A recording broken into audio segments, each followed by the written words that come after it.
हा कोणी आनंद कुलकर्णी म्हणतोय की मातंग समाज हा दलित नसून हा एक ब्राह्मणाची पोटजात आहे. पहिले त्यांना ब्राह्मण असे म्हणून ओळखले जात होते. तर मग यायले भोकात घालायला पाहिजे काय 5% आरक्षण? खरं आहे की नाही? लावा मग ताकद याला आरक्षणाची. बघा काय म्हणत आहे ताई, बरोबर ना? बामणाची पोटजात आहे म्हणते मांग, त्याला ब्राह्मण म्हणत म्हटलं जातो ते म्हणते. एक बामण सांगून राहिला तर ताईनं सांगितलं. मग यांना आरक्षणाची गरज आहे काय? बाबासाहेब आंबेडकरांना आरक्षण काय दिलेलं आहे? जो शोषित, पीडित, वंचित, जो जातीवादातून त्रस्त आहे, मागासवर्गीय आहे, त्याला समाजाने माणूस म्हणून जगण्याचा अधिकार दिला आणि त्यासाठी बाबासाहेबांना आरक्षण दिलेलं आहे ना. शोषित पीडितसाठी दिलं आहे ना, अशा लोकांसाठी थोडी दिलेलं आहे.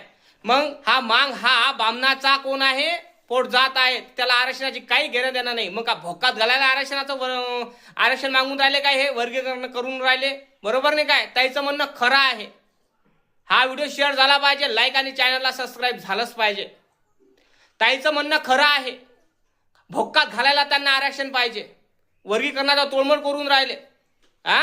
मग तुम्ही बामणाचे पोटजाती आहात, बामणाचे जवाई आहात, बामणाची लायकीचे लोक आहात तुम्ही, तर तुम्हाला आरक्षणाची गरज काय आहे बे? कुठं नाही हो, बरोबर नाही का?